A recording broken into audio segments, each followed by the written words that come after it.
Hello friends, आज हम urinary system के बारे में पढ़ेंगे। उसके कितने पार्ट्स होते हैं और उन पार्ट्स का फंक्शंस क्या क्या होता है। सबसे पहले नेफ्रोलॉजी किडनी की साइंटिफिक स्टडी होती है। और यूरोलॉजी मेल व फीमेल के जो यूरिनरी सिस्टम है और मेल का जो रिप्रोडक्टिव सिस्टम है उसकी साइंटिफिक स्टडी को हम यूरोलॉजी कहते हैं। यूरिनरी सिस्टम बॉडी का है एक्सक्रीटरी सिस्टम है जिसका स्ट्रक्चर 2 किडनीज 2 यूरेटर और 1 ब्लैडर और 1 यूरेथ्रा से मिलकर बना हुआ होता है। जो किडनीज है उनका काम यूरिन फॉर्मेशन का होता है। जो यूरेटर है वो यूरिन को किडनी से ब्लैडर तक पहुंचाता है। जो ब्लैडर है वो यूरिन को थोड़े समय के लिए स्टोर करके रखता है। और जो यूरेथ्रा है वो यूरिन को बॉडी से पास आउट करने में काम आता है। यूरिनरी सिस्टम के अलावा एक्सक्रीटरी सिस्टम और भी होते हैं जैसे गैस्ट्रोइंटेस्टाइनल ट्रैक, लंग, किडनी और लीवर। जो फंक्शंस हैं यूरिनरी सिस्टम के वो क्या क्या होते हैं। Excretions of waste product, production of hormones, regulation of blood pH level, regulation of blood plasma, electrolyte and blood osmolarity, regulation of blood volume and BP. जो हमारी जो किडनी है वो कई प्रकार के जो वेस्ट प्रोडक्ट हैं उनका एक्सक्रीशन करती है जैसे अमोनिया व यूरिया।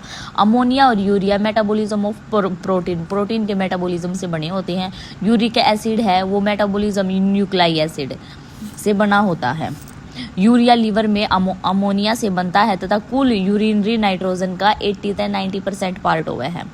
जो हमारी जो किडनी है या हमारा जो यूरिनरी सिस्टम है वो हार्मोन्स का भी प्रोडक्शन करे है। वो 3 हार्मोन्स का प्रोडक्शन करे है। पहला है इरिथ्रोपोइटिन, दूसरा है रेनिन और जो तीसरा है वो है 125 डाईहाइड्रोक्सी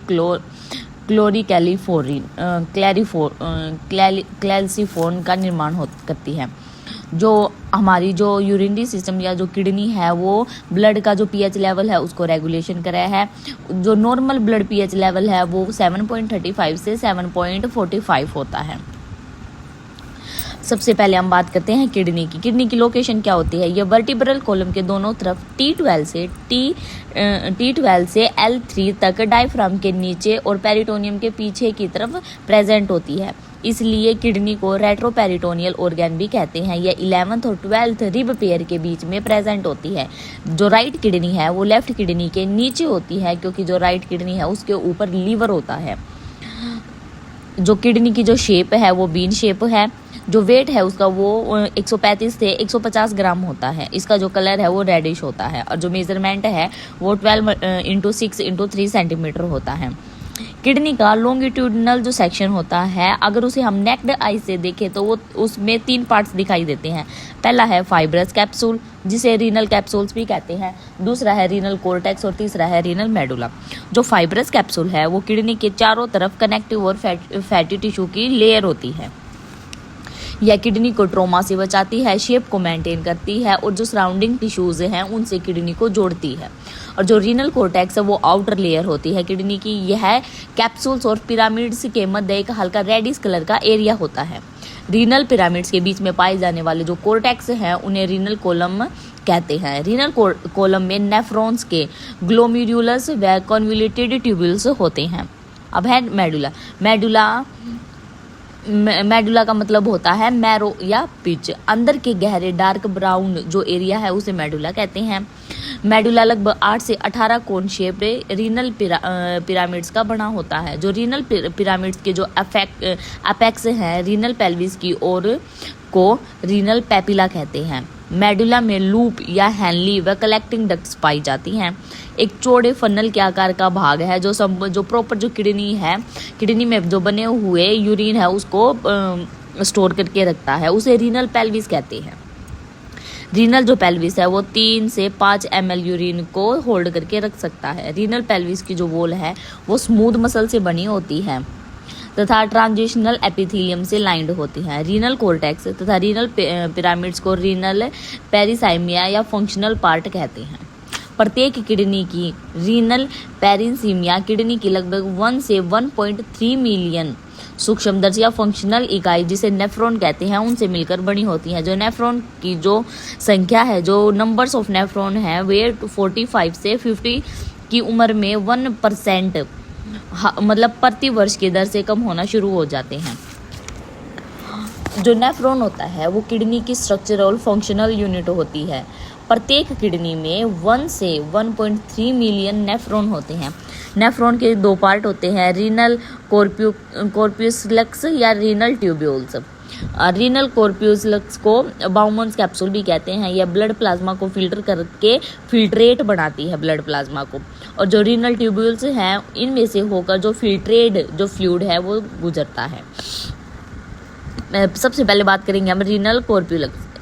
इसका जो डायमीटर है वो 200 mm होता है। यह 2 पार्ट से मिलकर बना होता है, ग्लोमेरुलस या बाउमन्स कैप्सूल। जो ग्लोमेरुलस है वो लगभग 50 ब्लड कैपिलरीज का एक जाल होता है जिसे ग्लोमेरुलर कैपिलरीज कहते हैं। यह कैपिलरीज अफेरेंट आर्टेरियोल्स के बार विभाजन से बनी हुई होती है। कैपिलरीज कई पोर्स वाली एंडोथीलियल सेल्स की एक सिंगल लेयर से बनी हुई होती है। इन पोर्स को स्लाइड पोर्स या फेनिस्ट्रे या फिल्ट्रेशन पोर कहते हैं। यह पोर यूरिन के फिल्ट्रेशन में सहायता करते हैं।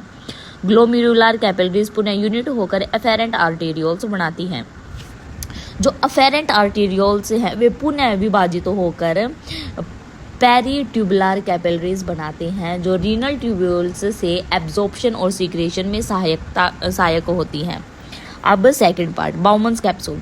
जो ग्लोमेरुलस के चारों ओर एक सिंगल स्क्वेमस एपिथेलियम से बनी हुई डबल वॉल, इनर वॉल को विसरल तथा जो आउटर वॉल है उसे पेरिटियल लेयर कहते हैं। कप के समान एक संरचना होती है जिसे बाउमन्स कैप्सूल कहते हैं।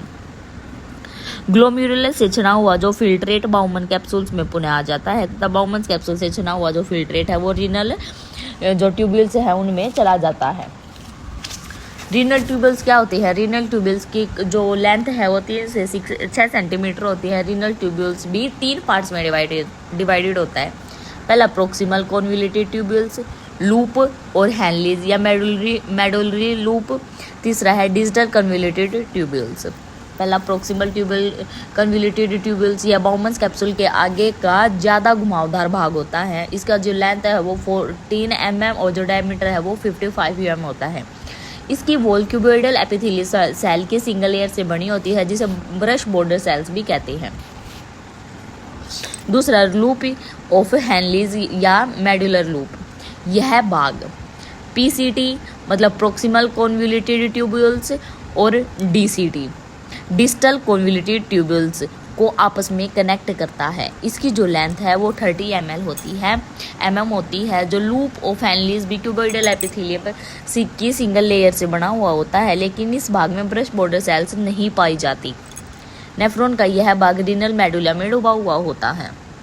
इसे 3 भागों में बांटा गया है, थिक डिसेंडिंग लूप, थिन और thick ascending loop.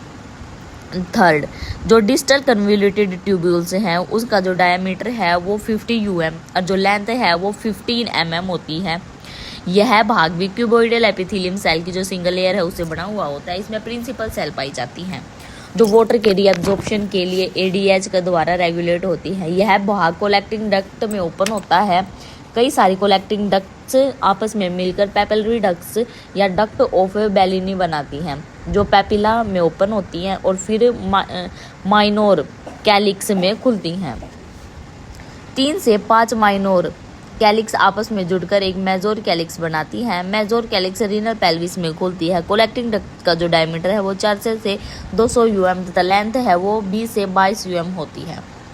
I hope आपको ये वीडियो अच्छी लगी होगी, एक्सप्लेनेशन भी अच्छे से समझ में आई होगी। ये इसका फर्स्ट पार्ट। आगे हम यूरिन की कैसे फॉर्मेशन होती है उसके बारे में पढ़ेंगे, और जो एक्सक्रीटरी सिस्टम है उसमें आगे कौन कौन से पार्ट हैं, यूरेटर, यूरेथ्रा, इनके बारे में पढ़ेंगे कि इनका फंक्शन क्या होता है, ये कैसे कार्य करते हैं और इनके कौन कौन से पार्ट होते हैं। Thank you for watching.